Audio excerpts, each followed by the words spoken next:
Nós hoje temos um assunto muito interessante para discutir, aliás, um dos assuntos mais interessantes na medicina do momento. O efeito glúten na saúde neurointestinal, uma visão sistêmica do eixo cérebro-intestino, Brain-Gut Axis, e todas as suas implicações na homeostase.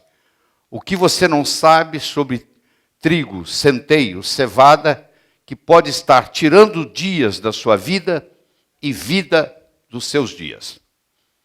Certo? Então vamos lá. Se todos nós trabalhássemos no pressuposto de o que é aceito como verdadeiro é realmente verdadeiro, haveria pouca esperança de progresso. Quem falou isso foi Orville Wright. Para quem não sabe quem foi Orville Wright, Orville Wright era o irmão mais jovem do Wilbur Wright.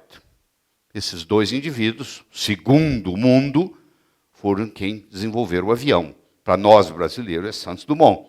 Mas para o resto do mundo, são os irmãos Wright. Então, 4 anos mais velho que o outro, americanos, e esse mais jovem, que é o Orville Wright, ele tem uma série de citações, frases importantes, entre elas essa aqui, que eu acho fascinante.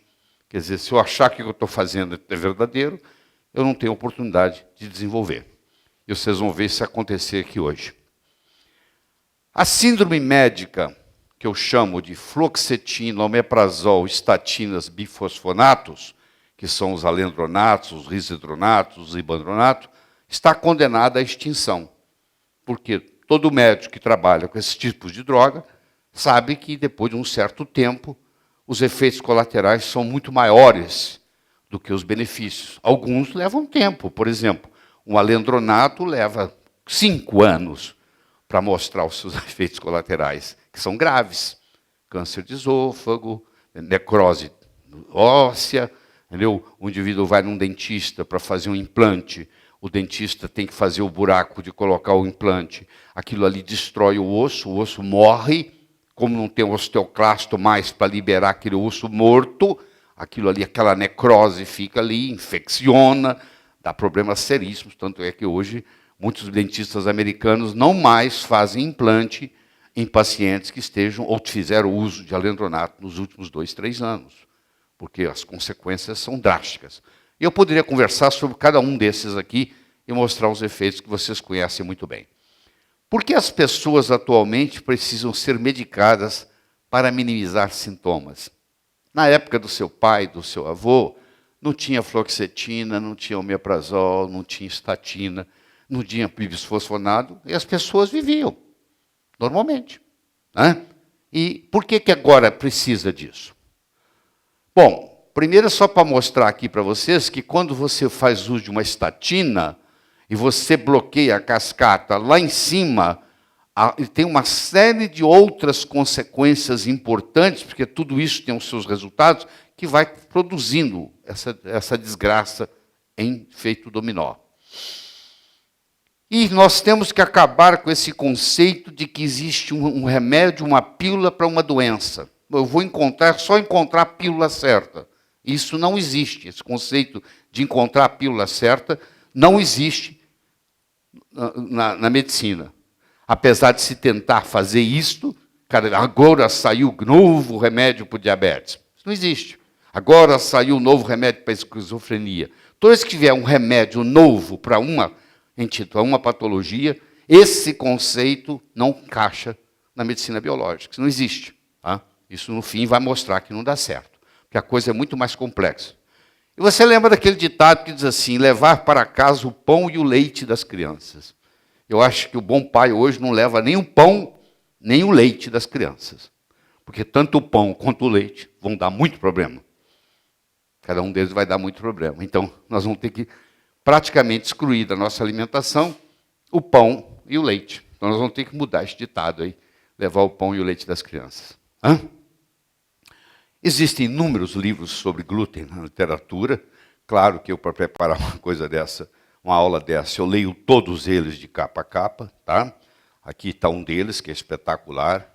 Aqui está o melhor deles que eu vi.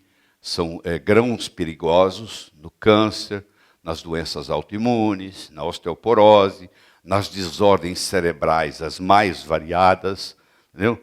Desde déficit de atenção à esquizofrenia, a doenças intestinais, dores crônicas que ninguém faz diagnóstico, desordens digestivas as mais variadas e problemas relacionados com a fertilidade, problemas relacionados com abortos e etc. Abortos espontâneos e etc.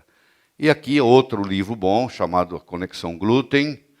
E o que eu recomendo mais de tudo, nós tínhamos aí para vender, mas já esgotou, acabou, não tenho mais. Então não estou fazendo propaganda de vender nada, porque eu nem tenho mais. Mas quando eu trouxe o Dr. Thomas O'Brien ao Brasil já 2 vezes, é uma autoridade em glúten, na minha opinião, no mundo, e ele tem um DVD de 8 horas. Tem vários DVDs, é um kit de 8 horas só sobre glúten, que é o melhor material que eu conheço, que tinha disponível aqui até bem pouco tempo, mas que já foi esgotado. Nós, infelizmente, não temos mais. Estamos no processo de trazê-lo novamente ao Brasil, mas, por enquanto, vocês vão ter que ficar com o que eu vou apresentar nessa aula. Olha que coisa interessante. Se você estuda a história do homem no planeta Terra, você vai ver que grãos só fazem parte da nossa dieta há 10 mil anos. Foi quando começou o processo da agricultura. O processo da agricultura começou há 10 mil anos. Até então, o homem não ingeria, o ser humano não ingeria grãos. Ele caçava, ele pescava, ele vivia de frutos silvestres. Então, os grãos, do jeito que nós comemos, eles não existiam na alimentação até 10 mil anos atrás. 69% dos americanos têm algum tipo de dificuldade digestiva. Isso é um excelente mercado nos Estados Unidos, um mercado de bilhões de dólares. Anúncios na televisão, etc. e tal, provando para nós que esses 10 mil anos não foram suficientes para adaptação aos grãos, já que o nosso DNA ele está imodificado, não modificado, igual nos últimos 100 mil anos. Então, tem estudos mostrando que até 100 mil anos atrás nós já tínhamos essa genética que nós temos hoje. E os grãos só entraram há 10 mil anos atrás. Ou seja, o nosso DNA não está preparado para grãos, em geral. Não está preparado para grãos. E vem uma série de consequências. Para muitas pessoas, glúten não é um alimento, e sim um veneno que causa inúmeras patologias. Eu gostaria de falar até o contrário. Qual a patologia que o glúten não causa? É difícil você encontrar uma, porque ele está envolvido em todos os processos, os mais variados. Vocês viram que eu coloquei aqui o trigo, o centeio, a cevada e coloquei a aveia de uma forma diferente. Se você vai na literatura, a literatura é dividida. Tem estudos que dizem assim, a aveia não tem glúten. Tem estudos que dizem, a aveia tem glúten. Mas vamos assumir que a aveia não tivesse glúten. Eu ainda tenho que tirá-la da dieta. Porque o empacotamento da aveia e do trigo, e do centeio e da cevada se faz no mesmo galpão. Então existe uma contaminação cruzada. A não ser que a aveia venha escrito sem glúten, provavelmente essa aveia, mesmo não tendo glúten, ela tem glúten por contaminação cruzada. O que caracteriza o problema do glúten são as prolaminas. Prolaminas é uma família de proteínas, de polipeptídeos, onde 50% é a gliadina e 50% é a glutenina. Você vai ver que o problema maior é com a gliadina, mas a glutenina também pode causar problema. Esses são peptídeos. Se você pegar uma gliadina, por exemplo, que é um polipeptídeo, ela dá a propriedade de extensibilidade ao glúten, ao trigo. Quando você está fazendo um pão, você consegue esticar a massa.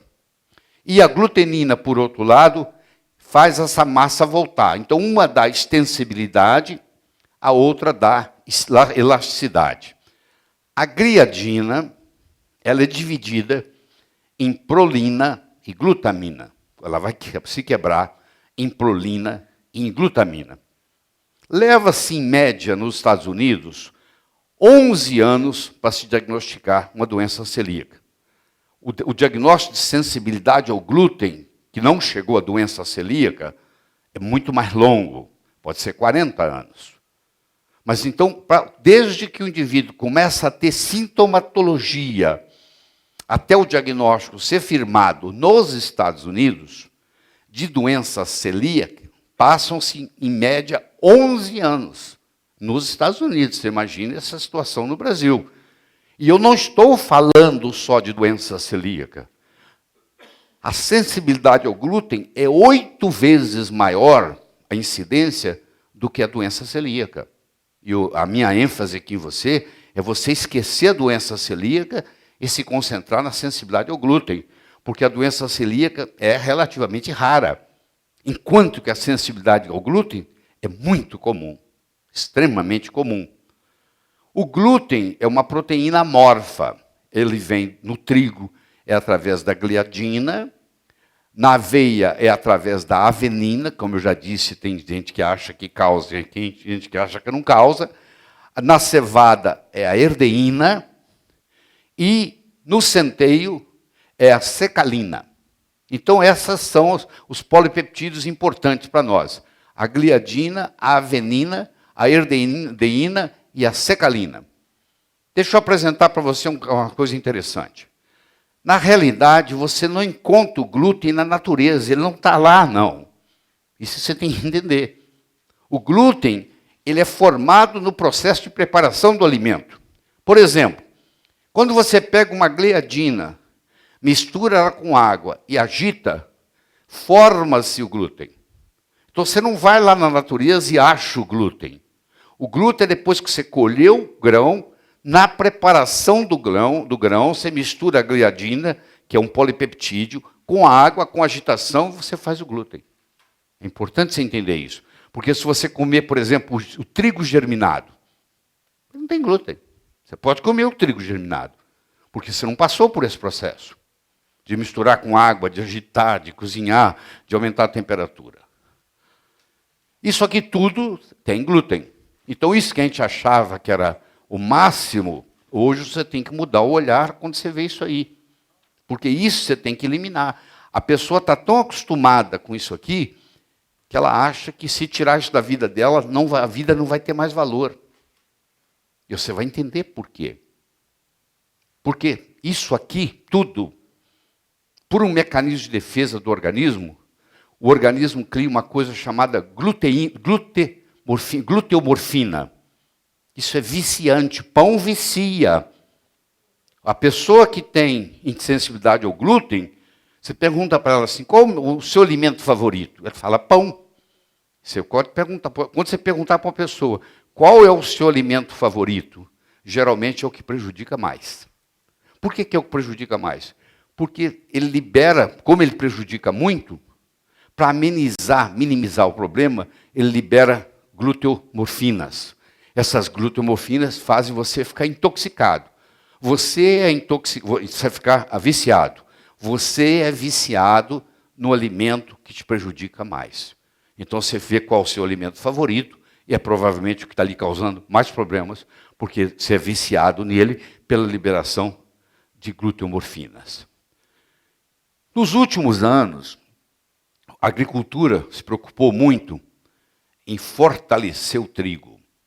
Todos os plantadores de trigo trabalham no sentido de aumentar a força do trigo.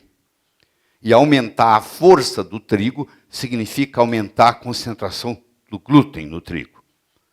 Calculando um trigo de hoje com um trigo de uns 100 anos atrás, a concentração de glúten que se pode gerar no trigo de hoje é 400% do que se gerava há 100 anos atrás. Para você ter uma ideia. Isso explica por que a sua avó não estava preocupada com glúten. Por que o seu avô não estava preocupado com glúten? Por que a sua mãe não falava de glúten? Porque com o passar dos anos, o glúten vem aumentando a sua concentração em glúten. O trigo vem aumentando a sua concentração em glúten. Vamos entender aqui, começar a entender o processo. Eu tenho aqui, você comeu um croissant. Você comeu um pão. Esse pão, esse croissant tem glúten. O glúten, quando chega no estômago, ele quebra em gliadina e glutenina. O glúten não, o trigo do pão. Em gliadina e glutenina. Essa gliadina e glutenina continua e vai para o intestino delgado. O intestino delgado é onde tudo acontece, especificamente no jejum. E nesse jejum, aqui está o lumen do jejum, aqui estão as vilosidades, aqui está o interior, e aqui o problema vai acontecer aqui, na passagem, na absorção dessa gliadina aqui. Essa gliadina vai ser desaminada pela transglutaminase tecidual, nós vamos estudar em profundidade isso. Ela passa por lá de cá na forma de gliadina desaminada, e aqui começa o processo de reação, que nós vamos mostrar para você como que isso acontece. Certo? Bom, deixa eu introduzir uma outra variável. Deixa eu apresentar para vocês o HLA. HLA? Nunca ouvi falar disso. Pois é, para você entender de glúten, você tem que entender um pouquinho de genética e você tem que entender um pouquinho de polimorfismo genético. O HLA são os genes HLA, é o antígeno leucocitário humano. Muitas pessoas têm um polimorfismo genético nesse gene, formando uma variação desse gene, que é a chamada DQ2 e DQ8. Então, quando você faz o estudo genético da pessoa, você descobre que essas pessoas, principalmente as que têm doença celíaca, elas têm a presença de 2 SNPs. Nós vamos ver lá na frente, vocês já viram comigo o que é SNPs. E elas apresentam a presença do DQ2 e do DQ8, que é um polimorfismo genético do gene HLA, que é o gene humano, o antígeno leucocitário humano. Mesmo em paciente, isso é muito importante que eu estou mostrando agora, isso foi publicado em 2011, é recente, muito recente. Mesmo em pacientes sem doença celíaca, a ingestão de glúten pode causar sintomas gastrointestinais, como dor, distensão abdominal, alteração de consistência fecal, cansaço, etc. Isso para quem não tem doença nenhuma. Você pega uma pessoa super normal e você superalimenta ela com trigo, mesmo ela não tendo nada, ela já começa a apresentar sintomas. Ou seja, mesmo para quem não tem o problema, glúten não faz bem, trigo não faz bem. Tudo acontece a nível de jejum, é nessa área aqui que acontece tudo. Ô, gente, Clarissa, querida. Obrigado. Tudo acontece na área de jejum, é nessa região aqui. É um equívoco histórico considerar a sensibilidade ao glúten simplesmente como uma doença do intestino delgado. Isso é a primeira coisa que eu tenho que trazer para você. Porque se você conversar com um gastroenterologista, ela vai dizer para você que glúten que doença celíaca é uma doença intestinal. Em 1888, quando Samuel Dee descreveu a doença celíaca, ele olhou no intestino. Se ele tivesse olhado no cérebro, ele diria que é uma doença cerebral. Se ele tivesse olhado no fígado, ele diria que é uma doença hepática. Se ele tivesse olhado no coração, ele diria que é uma doença cardíaca. Eu quero que você entenda as implicações, as mais variadas. Aquilo que ele descreveu em 1888 é a ponta do iceberg, nada mais, a ponta do iceberg. Para nós entendermos tudo isso, nós temos que entender a permeabilidade intestinal. Você já conhece, eu já conversei com vocês sobre as chamadas junções estreitas. É o tight junction, que eu vou fazer uma demonstração para você aqui, utilizando vocês como voluntário, para a gente ter uma ideia de como é que essa tight junction funciona. Então você come um croissant, você come um pão no café da manhã, esse pão tem gliadina. Essa gliadina, quando chega no intestino, ativa uma proteína chamada zonulina. A zonulina inibe a ocludina e abre as junções estreitas e, consequentemente, causa uma hiperpermeabilidade intestinal. Então, se vocês me permitem, você pode me ajudar? Deixa eu ver quem mais vai me ajudar. Você uma.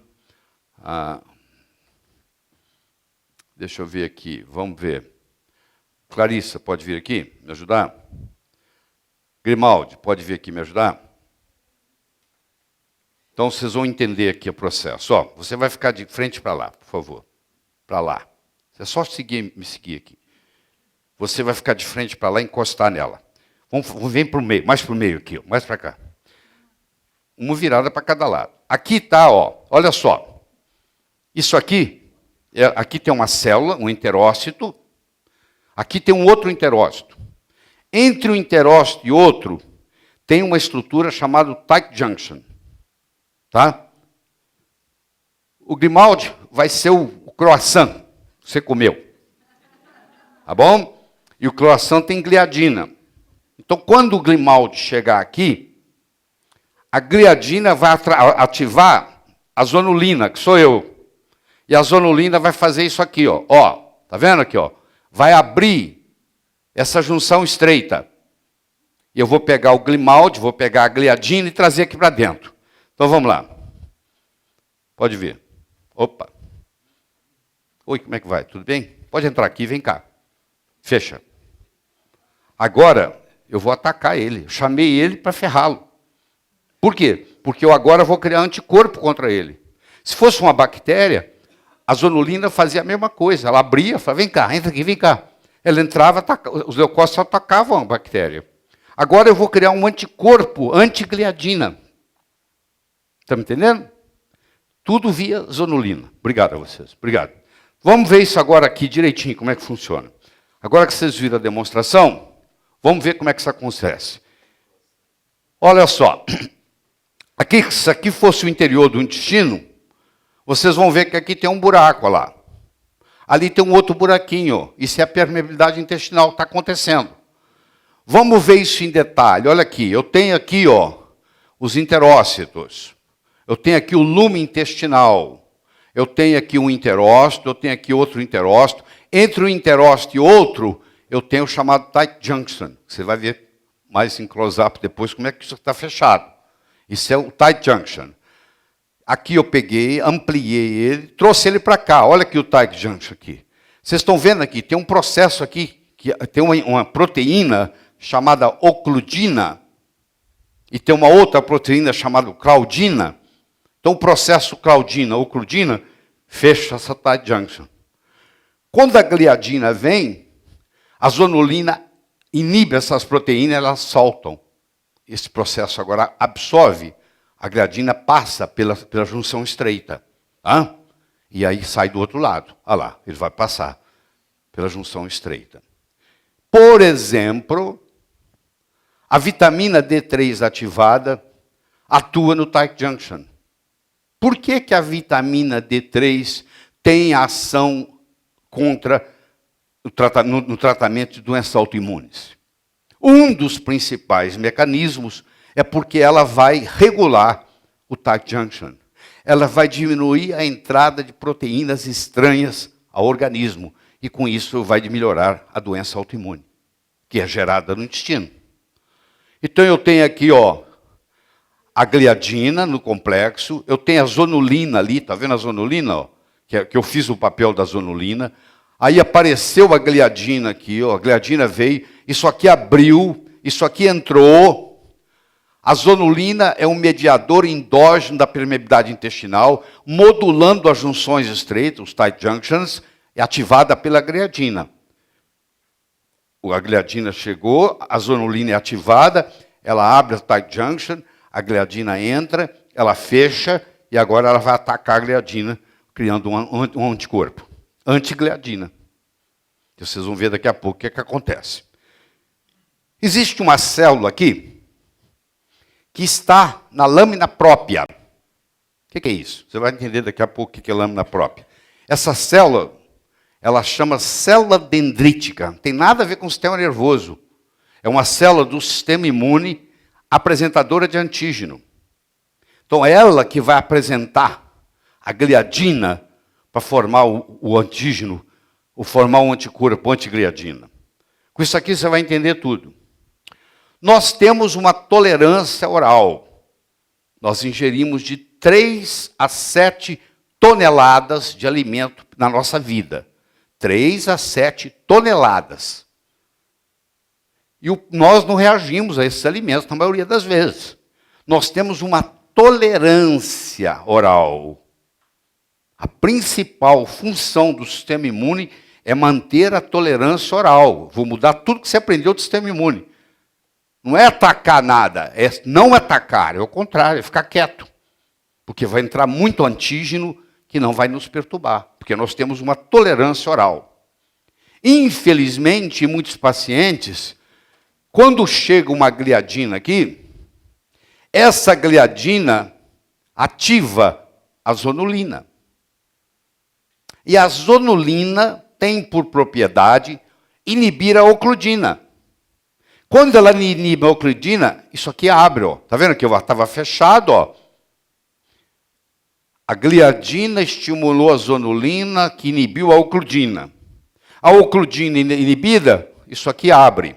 Quando isso aqui abre, a gliadina passa e ela cai do lado de cá. Ela passou aqui, isso aqui, aquilo ali é o lúmen. Isso aqui já aqui dentro, passou. Agora aqui, essa gliadina vai criar o antigliadina, que vai liberar, vai estimular o NF-kappa-beta, vai estimular citocinas, vai produzir um processo inflamatório e vai manter essa hiperpermeabilidade. Começou o processo. Esse processo começa aos 2 anos de idade. E a doença vai se manifestar aos 50 anos, muitas vezes. Mas começou aos 2 de idade. Porque a mãe, sem saber, sem orientação, começou a dar glúten para a criança antes dela ter 2 anos de idade. Se você dá glúten para uma criança antes dos 2 anos de idade, o intestino dele está imaturo para receber glúten. E cria-se o mecanismo. Você vai ver que a importância da alimentação nos primeiros 2 anos. Qual a diferença que vai fazer? Aí o que acontece? Isso aqui vai gerar as doenças autoimunes. Então, olha lá o final das contas, o glúten causando doença autoimune. Então, você viu como é que ele causa aqui, ó. A gliadina chega, estimula a zonulina oclui a ocludina, a gliadina passa no paracelular aqui, cai do lado de cá, cria aquela reação toda de antígeno-anticorpo, libera NF-κB, que estimula citocinas, que provoca inflamação, que perpetua a hipermeabilidade, e aí começam a entrar proteínas por aqui que não deveriam. E forma-se o processo autoimune. Então, a gliadina é a causa das doenças autoimunes. A gliadina é uma proteína que vem do glúten. Então, o glúten é uma das principais causas de doença autoimune na civilização moderna. Doença autoimune não existia na antiguidade. É uma coisa recente. Então, esse processo aqui ocorre, aqui, ó, toda uma cascata chegando à autoimunidade. Então, as doenças autoimunes, elas começam no intestino. Mas você vai conversar com o imunologista, ele trata do efeito, ele está tratando aqui, ó. Ele não está preocupado em curar o intestino. Se você não cura o intestino, esse processo de autoimunidade se perpetua. Você vai dar remédios para melhorar o lúpus, para melhorar a esclerose múltipla, para melhorar a esclerose lateral amiotrófica, para melhorar a psoríase, para melhorar o vitiligo. E, na realidade, isso tudo surgiu em consequência de uma lesão da barreira intestinal. Esse mesmo antigliadina que começou a causar esse problema, ele vai causar um problema na barreira hematolicórica, chamada antigamente de hematoencefálica. A barreira hematolicórica é do mesmo processo, ele também vai sofrer a lesão. Aí começa a vazar para dentro do cérebro. E a barreira renal também é lesada, começa a vazar pela urina. Então você começa a ter o quadro sistêmico do processo. Isso hoje não é causado só por trigo. Talvez o trigo, com o seu aumento em 400% em glúten, tenha desencadeado o processo no leite, tem desencadeado o processo da soja e tem desencadeado o processo do milho.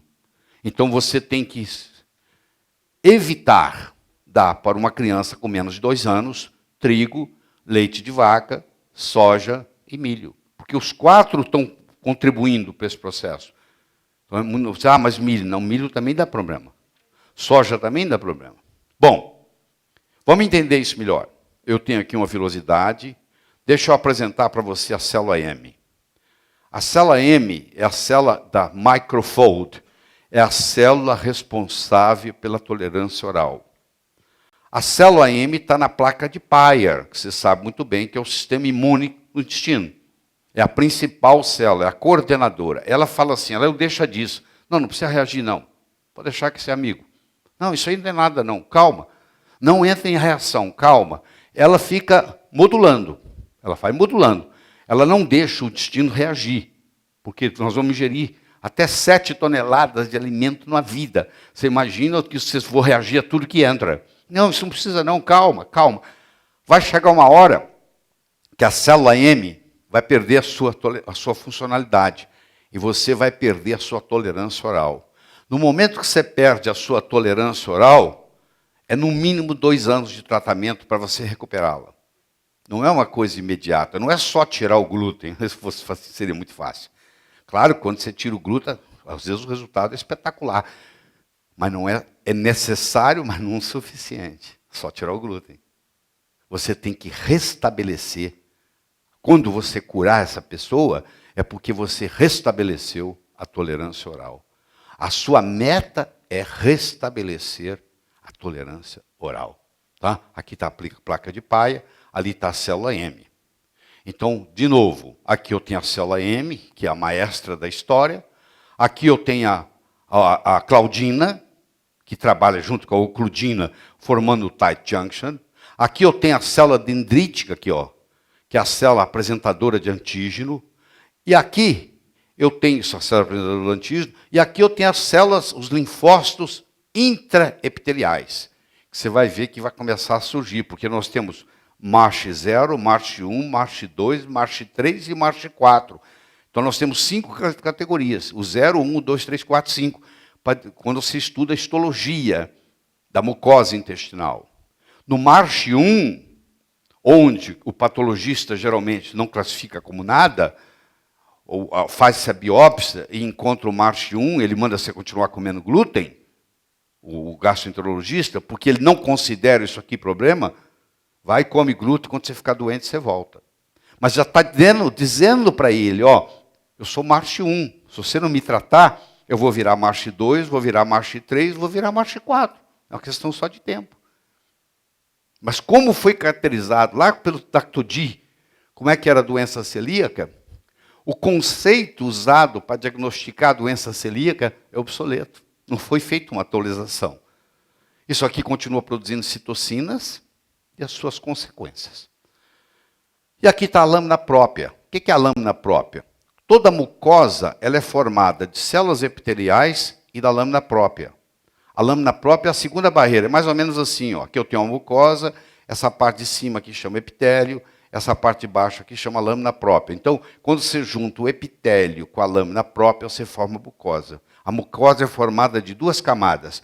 A camada mais interna, aqui no caso, que o lúmen está aqui, é o epitélio, e a camada mais externa, que no caso é chamada lâmina própria. Uma vez passado pelo epitélio, toda essa dinâmica que eu estou falando, da criação de anticorpos, isso ocorre na lâmina própria. Então a tolerância, que é o que nos interessa, que é o oposto do que você vem aprendendo até agora, porque a gente está preocupado em estimular o sistema imune. Não, nós temos que modular o sistema imune. O sistema imune já está estimulado demais. Tanto é que ele entra em exaustão. É igual adrenal. Se ele está estimulado demais, ele vai entrar em exaustão. Se você estimular a adrenal demais, ela entra em exaustão. Se você estimular as gônadas demais, ela entra em exaustão. Que a finasterida causa exaustão gonadal. Então eu tenho a tolerância. A tolerância pode ser inata e pode ser adquirida. Então a inata depende, é chamada de central, os linfócitos T e os linfócitos B, e o periférico, que é o chamado os linfócitos T reguladores, também chamados supressores. E eu tenho a adquirida, onde eu vou experimentando os alimentos, e prebióticos e fibras, e vou também ativando os T reguladores. Enquanto eu estou ativando os T supressores ou reguladores, eu mantenho a minha tolerância. E quem é o maestro disso é a célula M, que eu já mostrei para você. O trato digestório, antigamente chamado de digestivo, tem um exército imune contra doenças muito poderoso. Muitas doenças do adulto iniciam-se na infância. Onde? No intestino. A grande maioria das doenças de adulto são doenças pediátricas, com consequências a longo prazo. Então, a maioria das doenças são pediátricas, com consequência a longo prazo. Olha que bonito isso. Isso aqui é uma mudança de paradigma para você. A principal função do sistema imune, em 99,99% do tempo, é a de não responder aos estímulos. Geralmente, nossa tendência é pensar justamente o contrário, que o sistema imune deve estar sempre de prontidão para uma reação imediata. Não. O problema que nós temos no mundo hoje é uma super resposta do sistema imune, porque perdeu a sua tolerância na mucosa, chama tolerância da mucosa. E a tolerância da mucosa é justamente não reagir. Porque tem 7 toneladas vindo para você. Você reagir a tudo, você não faz outra coisa na vida. Fica quieto, não tem nada, não tem problema nenhum, calma. Não precisa criar anticorpo, não, calma. Deixa disso. Então isso aqui pega o que você conhece de imunidade e vira de cabeça para baixo. Isso é muito importante depois nós conversarmos do tratamento. A recuperação de uma tolerância imune perdida é um processo lento e complexo. Quando bem administrado, para quem conhece, que poucos conhecem isso, infelizmente, é 2 anos. Você vai ter todo o protocolo de como fazer isso. Você só não vai curar os seus pacientes se você não quiser, porque o protocolo vai estar aqui, direitinho para você. Vamos lembrar do GALT. O que é o GALT? É o tecido linfóide associado ao intestino. É o maior sistema imune do corpo. É o GALT. Ele está nos nódulos linfáticos do intestino, está nas células epiteliais, como nós já vimos. Nós ingerimos entre 3 e 7 toneladas de alimentos e bactérias durante a vida. Muitas bactérias, que não vão fazer nada, benéficas, vão ser ingeridas juntas. Tá? Em 2011, para quem não lembra, o Prêmio Nobel de Medicina foi dado a 3 cientistas por estudar o sistema imune. E, inclusive, esse conceito que eu estou trazendo para você de tolerância, onde muda o paradigma. Então, eles mostraram que existe a imunidade inata, que é os Toll-like receptors, que nós já conversamos sobre os receptores aqui antigamente, em aulas passadas, e as células dendríticas, que são apresentadores de antígenos, que vão ativar os linfócitos T. Tá? Então, eu criei, você sabe que eu gosto de criar metáforas. Eu criei a metáfora que eu chamo a metáfora da peneira. Então, você está aqui, a peneira, você está passando algo por essa peneira. 2 problemas pode ter com essa peneira. Você concorda comigo? Ela pode entupir ou ela pode vazar. A peneira pode entupir ou ela pode furar. Concorda? Você está peneirando, ou ela entope ou ela rasga e vaza. Então tá bom. Quando ela entope, e aqui está o lume do intestino, e aqui está o sangue. E nós vamos fazer uma analogia que isso aqui, essa mucosa intestinal, é como se fosse uma peneira. A peneira que entope é quando faz perda da tolerância oral. Essa reação começa a fazer uma coisa que podia passar, ela proíbe, ela entope. E o outro é o furar. Ela faz um buraco. É a hiperpermeabilidade intestinal. Então eu tenho o processo de entupir ou tenho o processo de furar. E desse processo aqui nós vamos desencadear mais de 90% das doenças que existem no mundo, que começam tudo por esse processo. Quanto mais cedo o glúten for introduzido na dieta, maior a incidência de sensibilidade ao glúten e de doenças autoimunes. Então, o indivíduo que tem uma doença autoimune aos 30, na realidade, isso tem 28 anos que esse processo começou, ou mais, ou 29. Porque o jeito como ela foi alimentada nos primeiros 2 anos de vida vai determinar a tolerância à mucosa que esse indivíduo vai ter para o resto da vida e vai desencadear doenças autoimunes. Eles têm estudos da Guerra do Vietnã. Todo soldado tirava sangue. E eles guardaram as amostras de sangue de todos os soldados do Vietnã. E agora, anos e anos depois, pesquisadores foram lá e pediram licença para pegar um pouco daquele sangue. E gente que tem lúpus hoje, agora que um soldado que hoje, já velho, com lúpus, eles vão lá e olham que há 30 anos atrás já tinha a formação de corpos e anticorpos que iam prever o lúpus 30 anos depois. Então, 20, 30 anos antes, às vezes, de manifestar o lúpus, o processo já está no sangue. Você já pode detectar ANA no sangue, que caracteriza o lúpus. Está lá, em pequenas quantidades, vai aumentando com os anos. Esses sangue estão todos guardados. E eles fizeram um estudo e mostraram que primeiro você manifesta. Depois, é igual o caso de uma paciente que tem anti-TPO aumentado hoje, e daqui 10 anos ela vai desenvolver uma tiroidite Hashimoto. Mas isso é bobagem. Não, não é bobagem, não. Isso aqui está dizendo que se você não tratar, daqui 10 anos ela tem a tiroidite Hashimoto. Ela pode ter só o anti-TPO elevado, mais nada. A ocorrência da sensibilidade ao glúten depende da prematuridade, da primeira exposição e da quantidade ingerida. Quanto foi que o seu filho, sua filha, seu neto ingeriu glúten pela primeira vez? Que idade tinha? Menos de 2 anos? É preocupante. E que quantidade? Ele ingeria uma vez no outra ou ele ingeria todo dia? Eu criei uma dieta onde ele ingeria todo dia. Então isso vai determinar como é que essa pessoa vai ser, o adulto que vai ser. É um adulto saudável? É um adulto doente?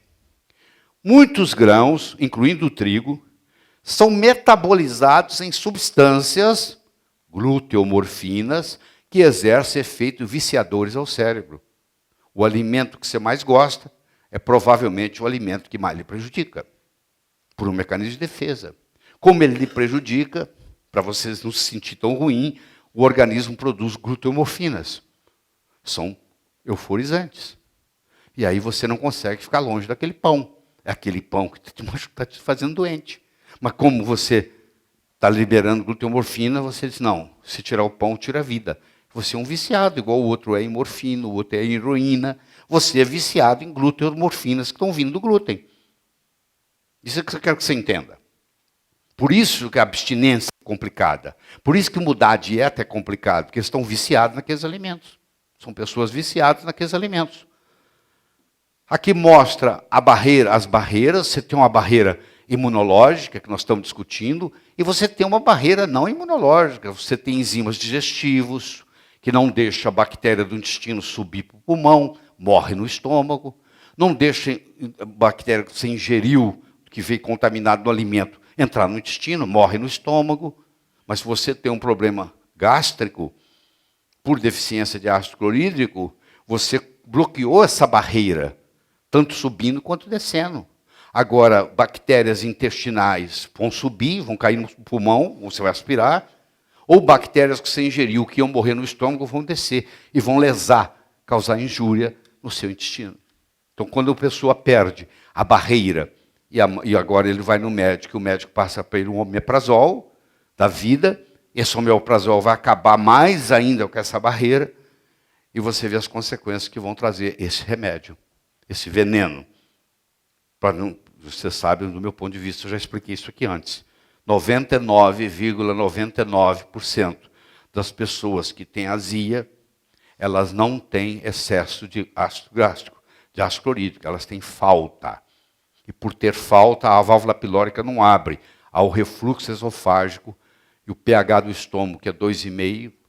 No caso dela é 5, mas mesmo um 5 caindo no esôfago, onde o pH é 6,5, vai dar queimação. Ela tem falta de ácido clorídrico e não excesso de ácido clorídrico. Ela já tem um problema. E você dá um inibidor de bomba de próton, no caso o omeprazol, isso aí causa o quê? Isso causa um aumento no problema. Anestesia o esôfago, a sintomatologia melhora e a doença continua, cada vez pior. Então nós podemos ficar horas aqui discutindo tudo isso, tá? Mas com as produções das imunoglobulinas. O nosso trato digestório produz uma imunoglobulina secretória chamada IgA, que vai cair também com glúten. Mas ela protege, é uma das ações de proteção que vai sofrer deficiência.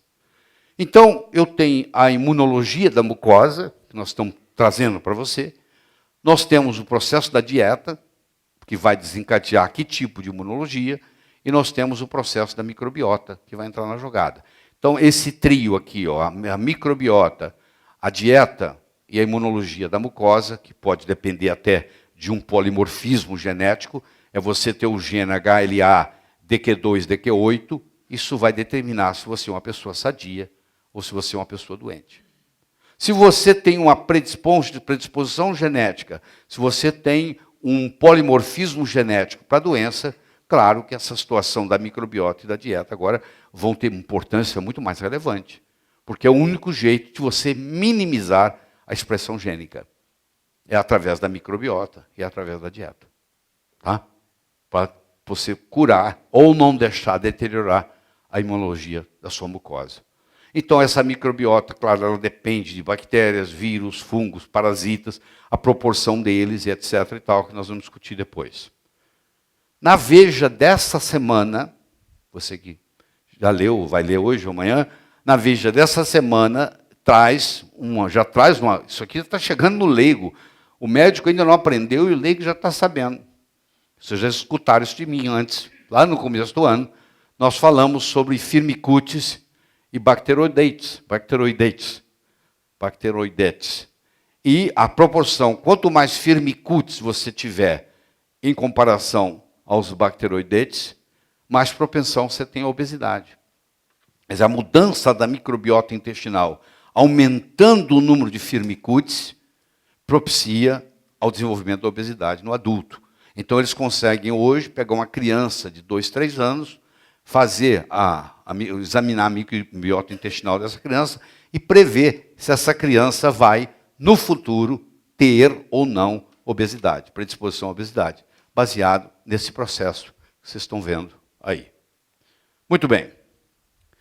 Apesar de descrita em 250 depois de Cristo por Aretaeus, na Capadócia, a doença celíaca foi cientificamente descrita pelo médico inglês brilhante Samuel Dee, em 1888. Vou enfatizar mais uma vez. O Samuel Dee concentrou-se no problema da doença relacionada com o intestino. Então, até bem pouco tempo, doença celíaca era uma coisa que ocorria em criança, magra, com esteatorreia, e que tinha um problema intestinal. E esse conceito foi passado na faculdade de medicina. E esse conceito se aprendeu. Mas hoje não tem nada a ver com a verdade. Isso é 1/8 do processo que existe no mundo. Diagnosticar uma doença não é o mesmo que curá-la. Você sabe, por exemplo, na neurologia se fazem diagnósticos brilhantes. E aí você pergunta, e aí, o que faz? Ah, não tem nada para fazer. Então, eu diagnostiquei a doença celíaca. O que faz? Ah, não tem nada que fazer. Não, não tem nada, não, tem muito o que fazer. Talvez a medicina clássica não saiba, mas tem muita coisa para fazer. Você vai ter que trabalhar com esse paciente 2 anos, no mínimo, para restaurar a tolerância oral. Então, qual a meta? Restaurar a tolerância oral.